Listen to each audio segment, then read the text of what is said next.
Thanks to all of you for coming out today, for braving the strange weather that happened yesterday, getting here all safe and sound. All right, so without further ado, I'll get started. On June 3rd, 1865, a Wisconsin man in his mid-40s penned a letter to the new president, Andrew Johnson, proposing a project of national importance that required his immediate attention. Levi Alger suggested the federal government engage in a construction project and voluntarily asked for the privilege of making use of his occupational skill, that of a carpenter, for the betterment of the government and of the country. I would be pleased to do it, he wrote, for the sake of my brother who fell in battle near Atlanta, Georgia, and the 1,000 other brave men whose lives have been sacrificed by this unholy rebellion. Included with Alger's letter was a sketch of this construction project. The gallows from which he wished to hang Jefferson Davis, the Confederate president and leader of a failed treasonous rebellion. Hemp rope is the justice to fiends. The eagle is the emblem of liberty, he continued. The frame is to be of basswood, the steps to be of black oak to represent slavery, the top to be of butternut that is to represent Jeff's party. So the detail and intricacy of this man's letter and sketch is pretty remarkable and is truly unparalleled. The time that he spent actively thinking of how to craft this letter to Andrew Johnson reveals how deeply he internalized his newfound role as a surrogate veteran for his dead brother and others who died during the Civil War in demanding the punishment of Confederate traitors. Now, why did Alger write this letter in June of 1865? What compelled him to be so descriptive about the details he included? And more importantly, what motivated him to volunteer his service to construct a scaffold and aid in the process of executing Jefferson Davis? Alger's attempt to carefully work through the legacy of the war using himself, mere 55 days after the war's end, demonstrates how average citizens like Levi Alger wrestled with the meaning of Northern victory in the wake of Appomattox and their place within it. Excuse me for a second.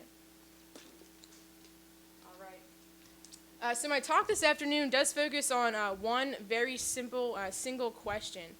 Why didn't the North hang Jeff Davis? So over the next 30 minutes or so, I will examine the treatment of Jefferson Davis by Northerners in the immediate post-war period from a cultural perspective to try and work to explain how and why this man, who many deemed a traitor to the United States, was never tried, convicted, or executed for that very crime. Examining this question from a cultural perspective does not have much precedent in scholarly works. Scholars and historians have mostly examined why Davis was never tried or executed strictly from a legal standpoint, and why the legality of why the North did not hang Davis is certainly important, I do think is an incomplete answer to the question.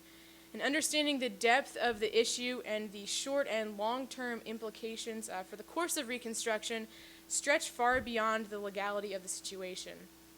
So my hope is that by the end of my talk today, you'll see really how complex and thorny the Davis question was, really still is today. To start, though, I do briefly kind of want to paint a picture of how the Civil War ended. 4 years of hard and gruesome fighting had left this country in utter ruins. The level of destruction witnessed by mid-19th century Americans was vastly unprecedented. The war's first and most well-known surrender, Appomattox, where Robert E. Lee and Ulysses S. Grant agreed to peaceful terms ending the war, imposed meaning onto the horrific conflict. An awful, bloody, unprecedented, unimaginable war ended in a civil manner, peacefully and respectably, and thus urged the nation to reconcile in a similar manner. We somewhat have come to think of the Civil War and Reconstruction as a time when both soldiers and civilians embraced that reconciliation that Lee and Grant demonstrated at Appomattox. The nation quickly fell in love with a reunited North and South and worked to distance themselves from the war's fundamental causes. After all, the fighting had stopped and slavery was abolished and the Union was saved. But the peace brokered at Appomattox, though, did not bring about an immediate desire to press forward for all Americans. Many questions needed to be answered now that the war was over. Questions like, what did the Union military victory do? What did it mean?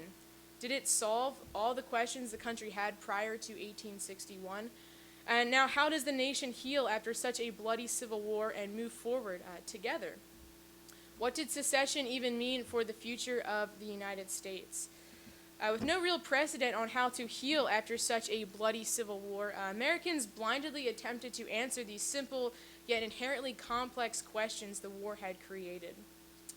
An even more pressing question, though, I think, was how the North, how these victors would now act towards the South, given that the war was over.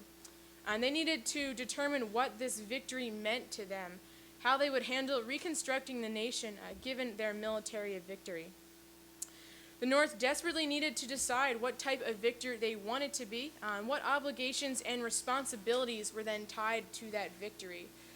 Would they be magnanimous and merciful towards the newly defeated South, or would they be vengeful and vindictive? An important step to understanding the war and its lasting legacy and the role of the victors was deciding what to do with this guy, with Jefferson Davis, the chieftain of the failed rebellion. He's really sat at the center. He was the first question the country had to answer, and how the North would handle the rebel leader would not only define the war, but the trajectory and ultimate outcome of Reconstruction. Would a trial and execution of Davis destroy the tentative peace the North and South had created immediately after the war, thereby destroying any and all chances of Reconstruction's success? Uncertainty really filled the air in the immediate post-war period, not only of what would come next, but of what had just happened. Many Northerners, both Union veterans and civilians, held distinct opinions on how to achieve both healing and justice, the lack of direction on such an unprecedented scale permeating through society. While Northern civilians and Union veterans divided over how to approach the Davis question, many also united in their opinions, making the answer to this apparently simple question profound, deep-seated, and complicated. By examining how Northerners, veterans, and civilians alike responded to Jefferson Davis in the immediate post-war period, the emotional status of the country becomes defined, and the fears of navigating the unknowns of the war's aftermath were channeled through those who sought retribution for the Civil War and those who preached reconciliation to avoid another. Now, Davis's arrest really provided Northerners the opportunity to really define what the war meant, to cement the legality of secession and treason in America. His arrest also provided them the perfect opportunity to unleash their emotional anger that had manifested and built up over the past 4 years, a combination of the horrors and sufferings of war. I take up my pen to congratulate you on the capture of that arch-devil Jeff Davis, a Pennsylvanian wrote in May 1865. Jeff at this time was forsaken of God, hated by men, and despised by the meanest devil in hell. Northerners fashioned nicknames for the former rebel leader, ones that ran pretty rampant in the immediate post-war period.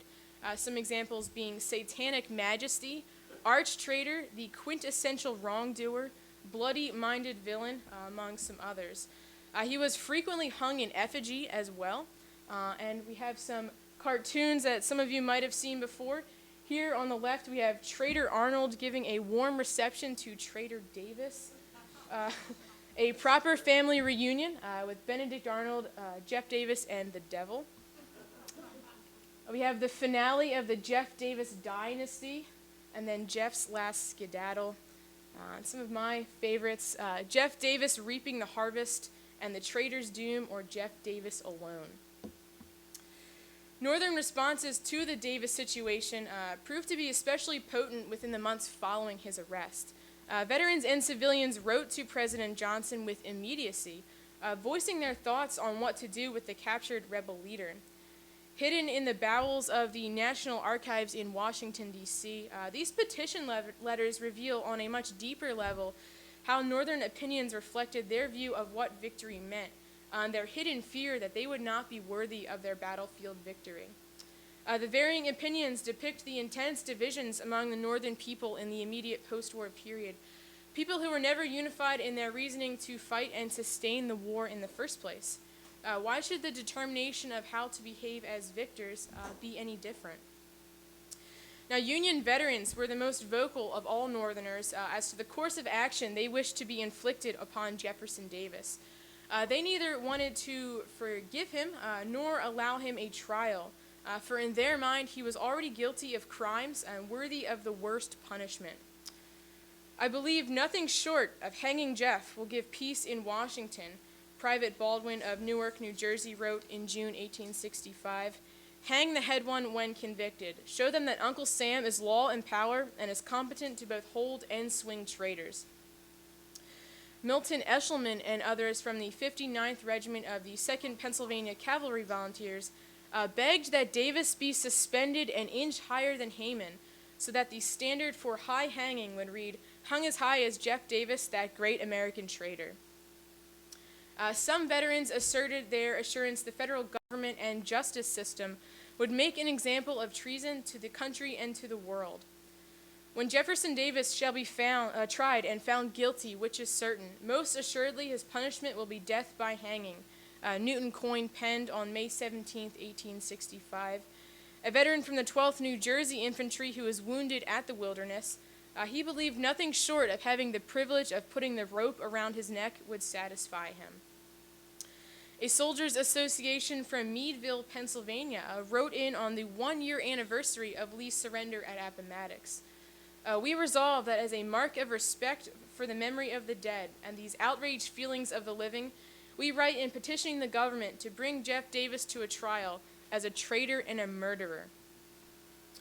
Please excuse an old soldier who has smelt gunpowder and passed the ordeal of the battlefield, Boston veteran Henry Proctor wrote 8 days after Davis's capture, pushing Johnson to indict Davis quickly. I wish you would be kind enough to confer with the honorable court by which his satanic majesty, Jeff Davis, is to be tried, and have him tried in a woman's costume as he was taken a prisoner. Veterans from Iowa wrote to Johnson just a few months after Davis's capture that the new president needed to use his influence and official position to bring trial and punishment for treason when found guilty Jefferson Davis, the late president of the so-called Confederate States of America. That there is a picture of that petition letter sent in by some of those veterans. But no veterans were really thirstier for Davis's execution than Union ex-prisoners of war. These men were particularly insistent on the former Confederate facing the gallows, as they experienced firsthand some of the worst atrocities the South perpetuated during the war. Their insistence was immediate and personal. They wished to see the complete end of the rebellion marked by the execution of Jefferson Davis. After serving the term of almost 4 years in the cause of my country, Bernard Glancy wrote on June 6, 1865, for the purpose of putting down the rebellion and enforcing our laws against those arch traitors in rebellion against us, I have been spared to see its end. A private in Company D of the 18th Massachusetts Infantry, Glancy was captured at the Wilderness and imprisoned at Andersonville, the notorious Confederate POW camp, for nearly 12 months. With the war now over, he itched to see the close of this wicked and unjust rebellion with the hanging of Davis. Oh, it made my heart leap with joy when I read of the capture of that arch traitor Jeff Davis, he wrote. I would like to be the one to lend a helping hand, for I long to see him hang, and I want to see him hang high. For the sooner all such men are put to death, the sooner we will enjoy happiness and have peace throughout the land. A veteran from the 7th Cavalry respectfully requested to Johnson to hang Jeff Davis simply because he deserved hanging. I have been a soldier ever since the war first began. Imprisoned at Andersonville for 13 months, the old soldier witnessed firsthand how the fiend starved thousands to death. If he is not hung, he warned, the devil will not get his due. So this here is a word cloud compiled of all of the veteran petition letters into one document and placed in a word cloud processor. This highlights the 50 most common words found in their petition letters. And I found that the veteran petition letters really offered a pretty unique window into the minds of these soldiers returning home. Through all of their rhetoric pushing for Jefferson Davis to face the gallows, really was this sense that these old soldiers felt entitled to participate in post-war decisions, especially one as large as rebel punishment. After spending upwards of 4 years in the service of the nation, they believed they deserved a certain level of input in determining the treatment of rebels during Reconstruction. The stridency and militarism of their language depicts the demand for retribution these grisly and combat-weary veterans desired. They felt empowered to engage themselves in these large and messy post-war political problems as a just reward for their service and sacrifice. It is a pretty unique and interesting portal into their minds. You can see the larger the word is, the more common it was found throughout their letters. So obviously Jefferson Davis, president, but you also have blood, traitors, death, prison, government, hung, and Andersonville, which I thought was fairly interesting. Now, Union veterans weren't the only ones, though, who voiced their opinions on what to do with Davis. Northern civilians also joined the chorus of petitions sent to Andrew Johnson, encouraging him to act swiftly in pushing Davis's trial and execution along. With the war over, the boys in blue marching home, civilians also pondered the next step for the nation and mused over how they would establish and buttress their battlefield victory. They were intent on showing the South that they indeed were the victors and would determine the fate of the returning rebel states. Dear Sir, a man named J.H. Huey wrote to President Johnson on June 19th of 1865, just about 1 month after Davis's capture. Permit me to make the request that Jeff Davis and others found guilty of treason be hanged on the 4th of July next. Such an occurrence would constitute an important item in American history. 30 women from Massachusetts penned that they were very anxious that Jeff Davis, the traitor who has already lived too long, should be hung up by the neck. Let him be hung is the cry of the daughters of the Bay State, they ardently exclaimed. On the good of humanity, John Hart from Chicago declared, let their lives be short and their last hours spent on the gallows. Examples are necessary and good to change men's minds. Citizens from Indiana petitioned for the safety of our government, our institutions, and our nation to have Jefferson Davis, the arch traitor, instigator, and head leader of the Great Rebellion, and of the leading traitors, hanged until he is and they are dead, dead, dead. A Pennsylvania man casually wrote Jefferson Davis atop his letter, a reflective pause in his thoughts before continuing on. The nation demands his death as a penalty for the enormous crimes against it, not as an act of revenge, but simple justice. Now, religious leaders even entered into the debate as well over what to do with Davis.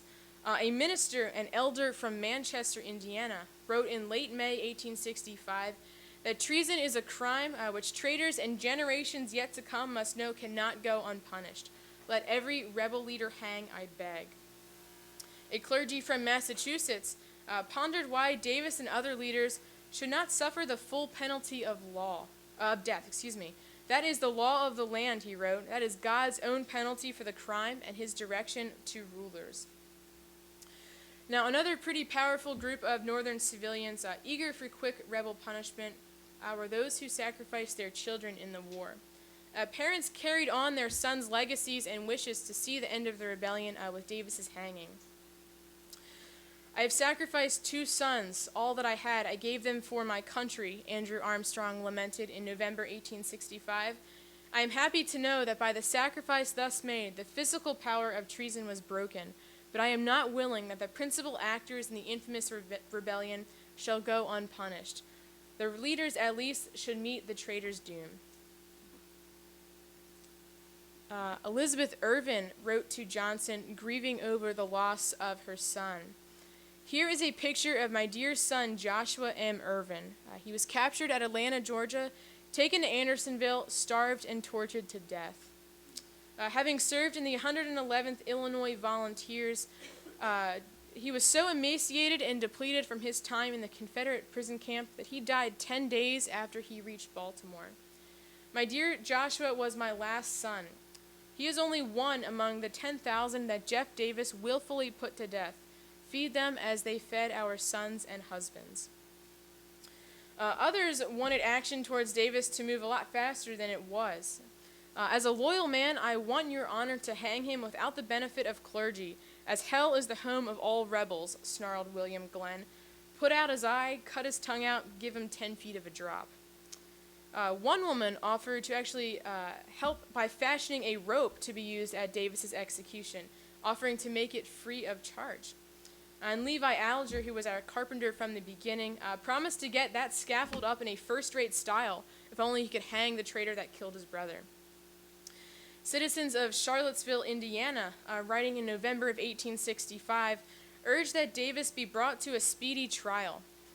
Justice, they wrote, would long since have made ornaments of the gallows. A few Northerners did vocalize their understanding of the constitutional importance of Davis's trial. The court's decision would either affirm or deny the legitimacy of the rebellion. Many wished that Andrew Johnson would make due on his promise that treason must be made odious and punish the rebel leader. You need no instruction that treason is crime, Alexander Wilder of New York wrote. You have in your hands Jefferson Davis, responsible for treason, the treason which placed our homes in peril and sacrificed the lives of hundreds of thousands of true men. Nathan Broomall and others from Thornixville, Pennsylvania, mailed a rather short letter to Johnson. It simply read, Dear Andy, please hang Jeff on a sour apple tree and oblige.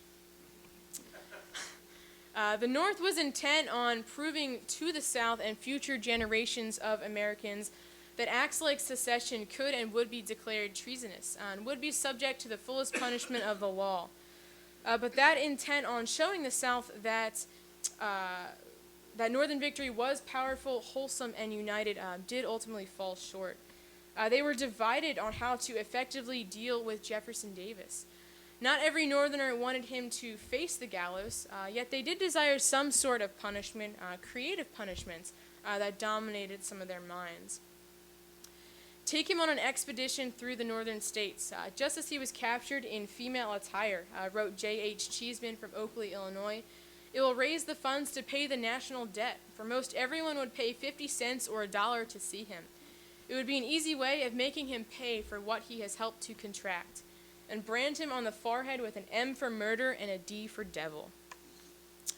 A young Massachusetts woman wrote that it was her request to have for Johnson to send Jeff Davis around to the loyal states and have him exhibited so that we may pay 50 cents or $1 apiece because it will help pay off the debt.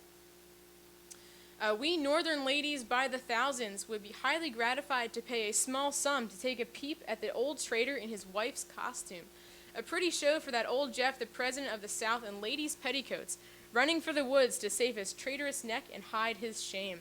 A few more Massachusetts women chimed in. Charles Norris actually resolved that Jeff Davis must swing after he has killed so many of our brave soldiers, and even suggested that he be hung on the same rope that John Brown was.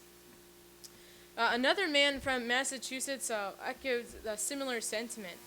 I suggest the same gallows and rope used to hang John Brown on should be used to hang Jeff Davis and all of his accomplices.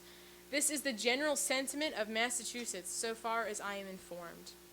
A New Yorker even begged that the arch-traitor Jeff Davis be brought to the city in his petticoat regimentals and paraded for the education of the public through Broadway. All right. So we have another word cloud here. This is called AntiPardon Civilian. So these are the people that did not want to pardon Jefferson Davis, maybe did not necessarily want to execute him, but to do something with him.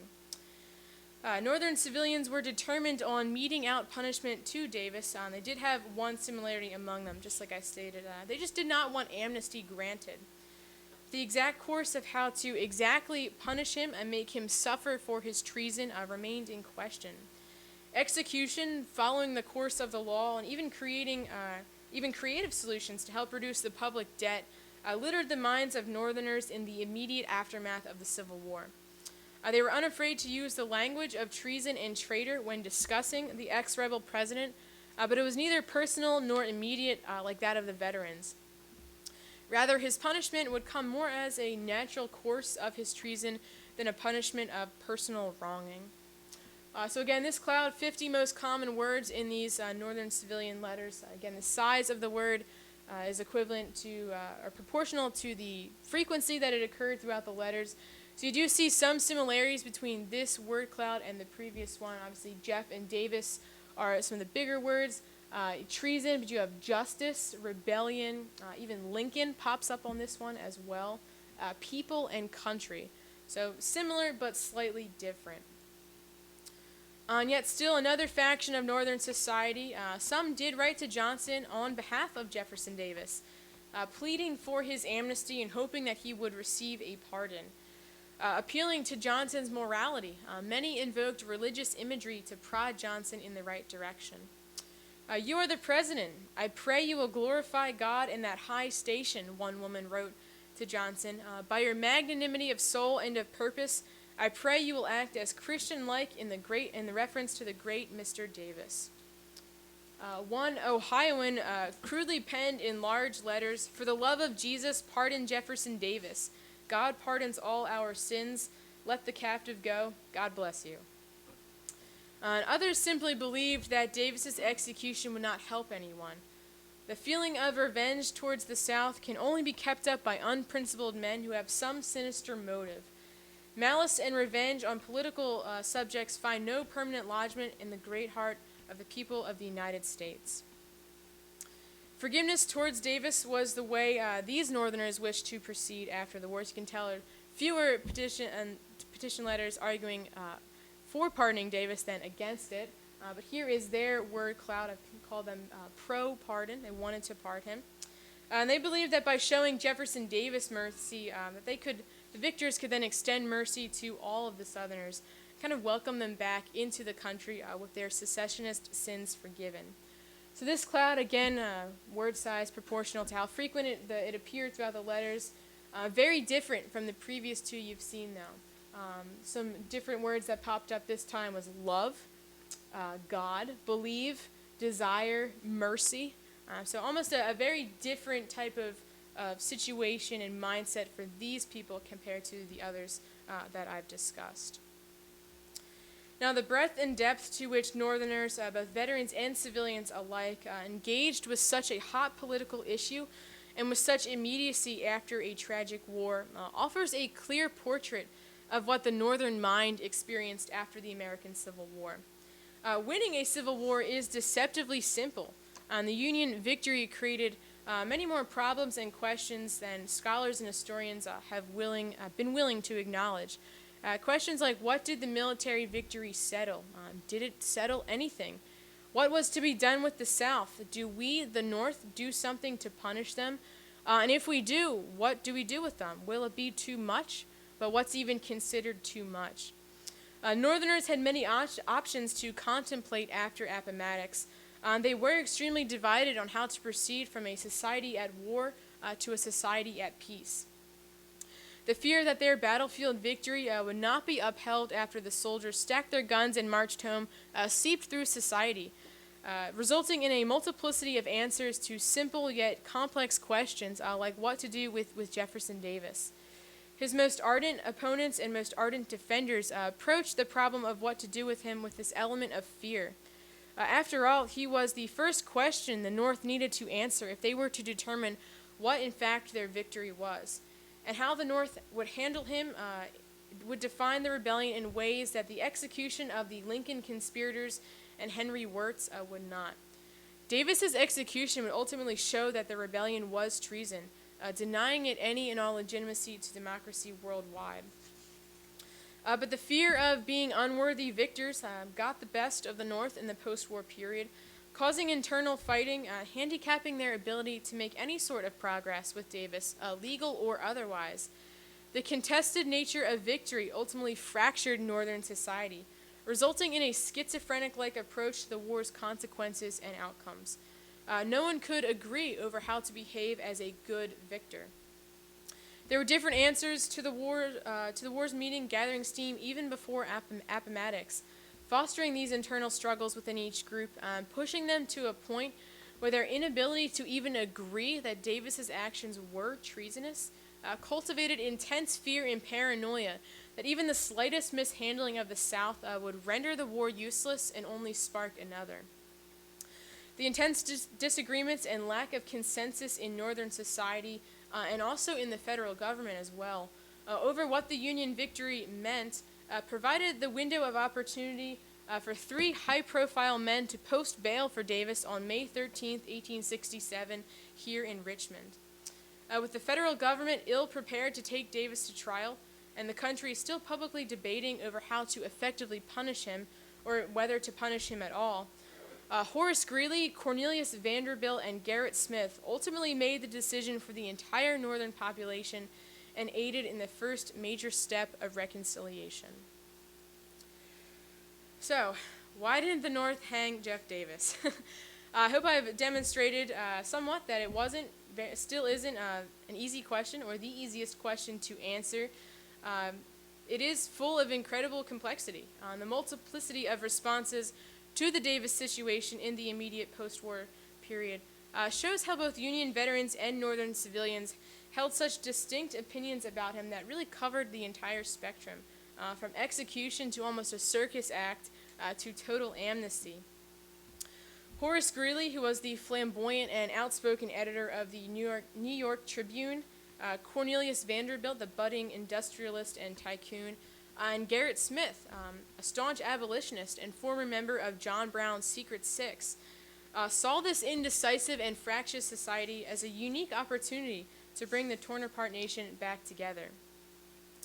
But Davis's release from prison and his treason charges eventually dropped in 1869 with no punishment does not align well with what the majority of Northern society wanted to see, with how people like Levi Alger wished the rebellion would end.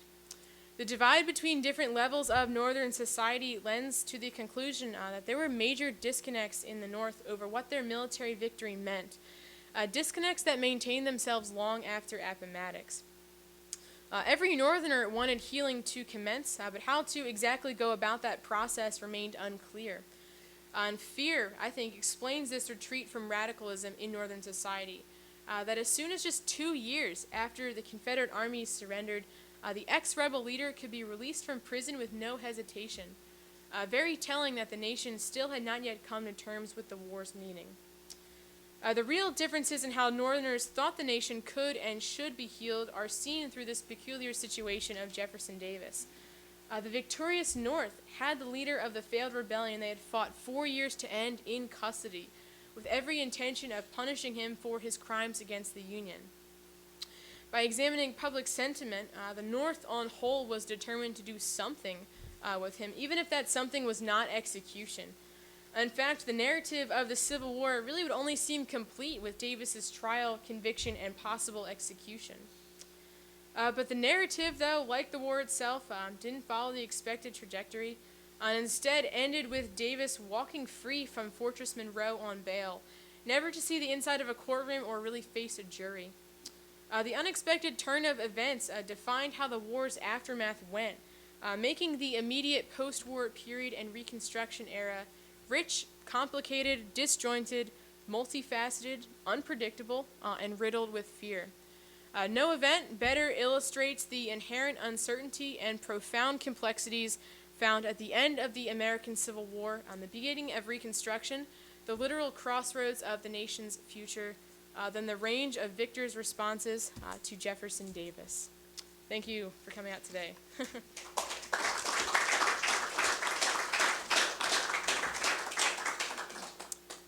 We have time for some questions. Oh, all right. Yes, sir. Sounds like a lot of people hated him and wanted him hung, but he lived to a ripe old age. He lived, 20 to 24 years after the war got over. So, somebody could have gone down to wherever he lived and shot him if they'd have wanted to, but nobody ever did. And I can't think of hardly anybody that was killed after the war was over, because people were still mad at him about him being general or some other rank or a politician. So I think the U.S. handled it pretty well.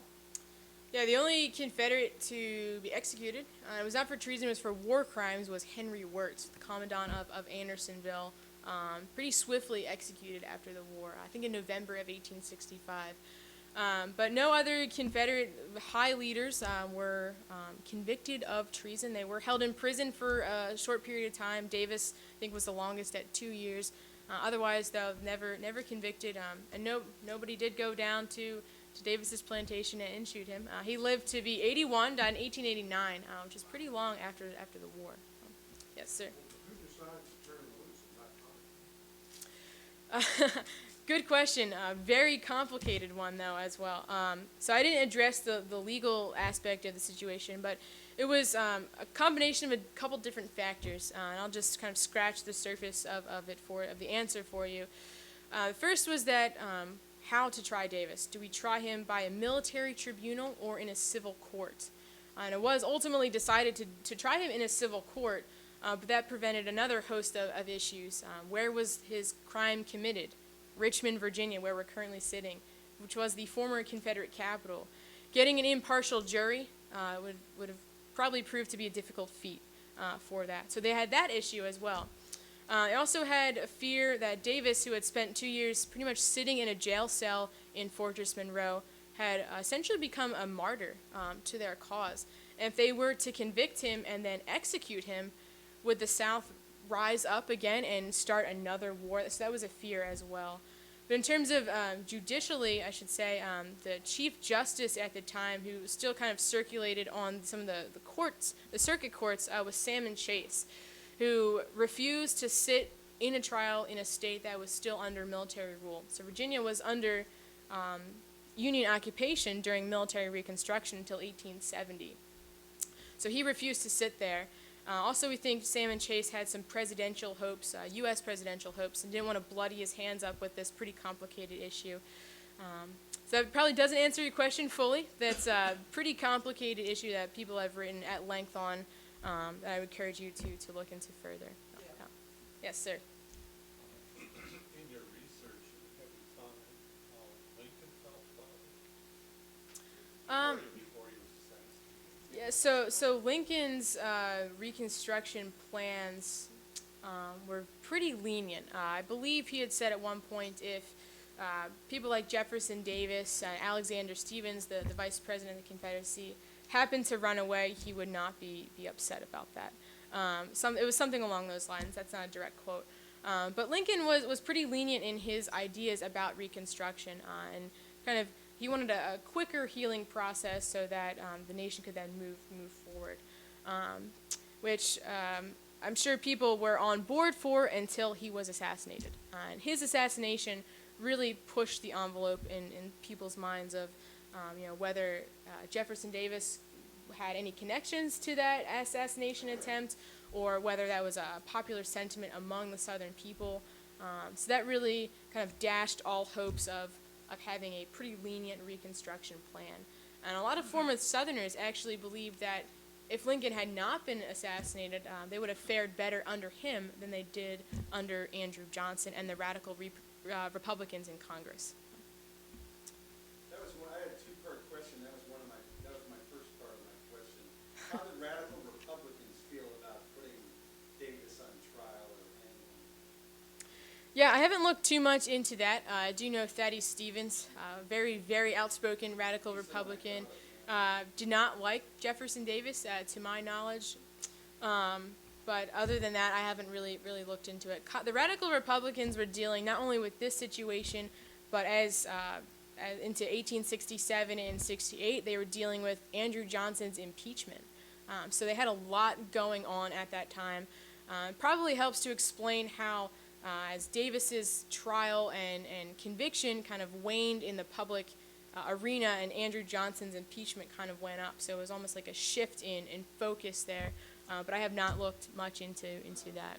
And then when he was caught in Irwinville, did he come to Richmond, or did he go to Fortress Monroe? They took him to Fortress Monroe, yeah, right off of the Hampton, Virginia, I believe, Virginia Peninsula. Really cool museum if you want to go and spend a day there. But yes, they did send him there. Also with Clement Clay, who was a friend of the Davis family, imprisoned there as well.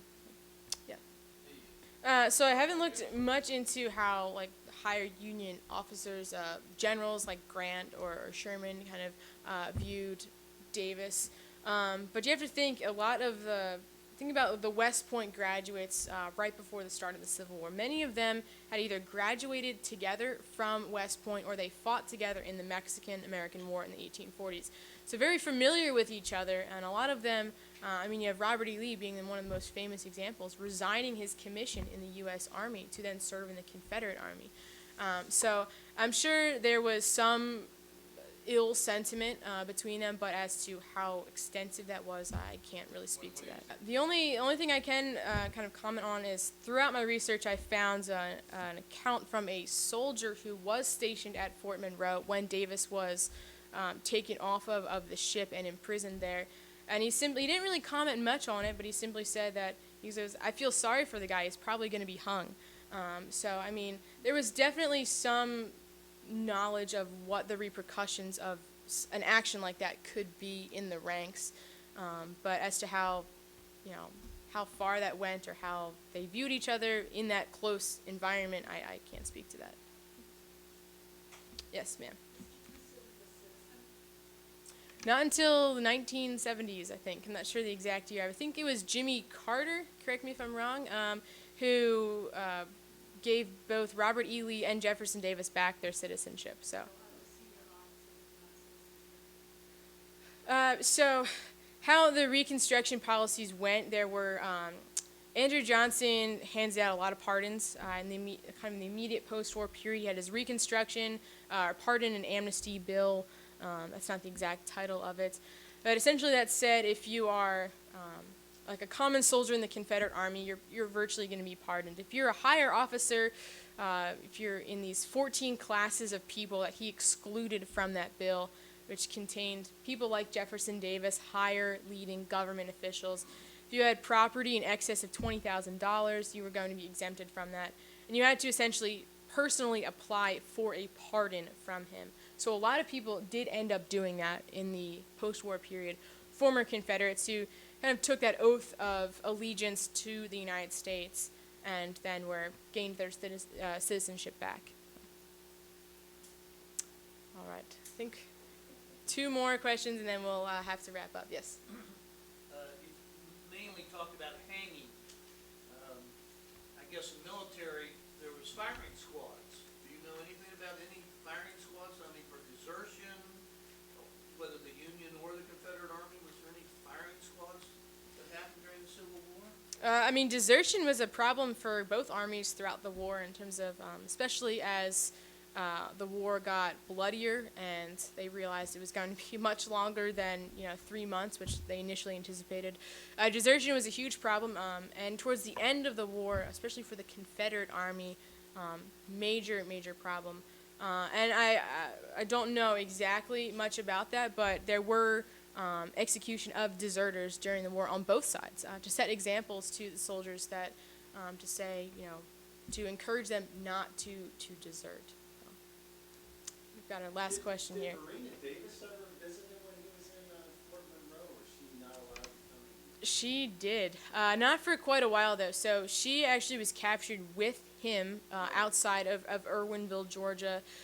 She spent a few months under house arrest in Georgia. It was a couple months, maybe 6 or 7, I think. And then in 1866, she was granted finally permission to see him, and then eventually lived there with him in almost like an apartment-style something they had available that he was able to get out of his tiny cell into this larger area. All right, well, thanks for all of your questions. Thanks for coming out today.